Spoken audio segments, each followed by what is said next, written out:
So you turn on your car and the IMA battery light or the red battery light come on within a matter of moments or minutes, and you start to wonder, okay, what's going on? What's the problem here?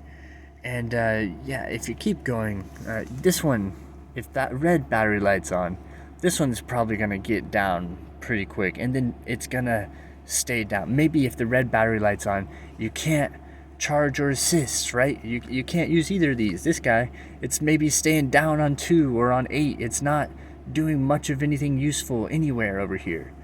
And well, we have the hybrid battery acting up and having issues because some sticks in the battery aren't lined up. They're not charged the same as the other sticks in there.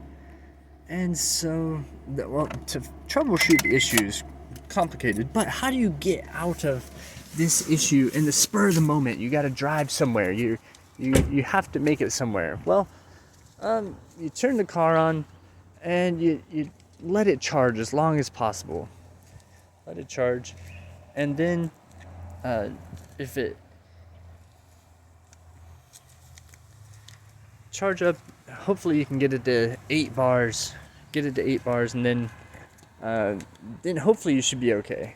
But maybe you could force charge. You could hold the gas a little bit. Hold the gas at 2,000 RPMs for a second. Let it start charging again, and then if it stops charging, you could let go and hit the gas again. And you could sit there and wait. Put it into L. Putting it into L is one of the best ways to kind of force it to start charging. Those are some of the ways to get you out of this situation in the spur of the moment. How do you get driving? How do you get home, right, when you got the red light? So next, how do you actually fix that? Well, you're going to need some tools. You're going to need this guy right here, the IMAX B6 Mini, to find which sticks in the battery are bad. You can't see any of the sticks now, but yeah. So you're going to need this to tell you which sticks have a high internal resistance. Then you're going to need the grid charger to charge up and the discharger to discharge using this, which you have installed to your hybrid battery. So that ultimately is the easiest technique. We see a lot of people doing wrong things, or they just don't go quite far enough. The issue is a lot of people, they just grid charge. They just charge up, and then it does get you going. It keeps you going for a little while, but next, people try this. It's the cost-effective option, right? It's a little bit cheaper than this one, but by itself, this one is not enough to get your battery completely going. It gets you started. It helps you troubleshoot one of the main issues, but I would not recommend charging and discharging your batteries with this one. Number one, because it's too slow, and you do it individually for sticks. And this guy right here, this car, wants all the sticks to be the same. Like, you don't need to waste any time charging and discharging one stick. You need to find which stick is bad using this thing, and then charge up all of them together and discharge all of them together using these two.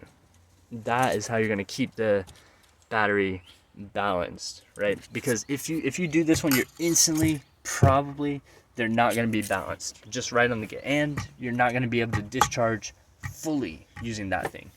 This one will help you discharge fully. This one's not going to discharge all the way. Not quite as good as this one right here. But so I recommend highly getting this one, opening up the battery, taking it apart. If you're going to study completely, right?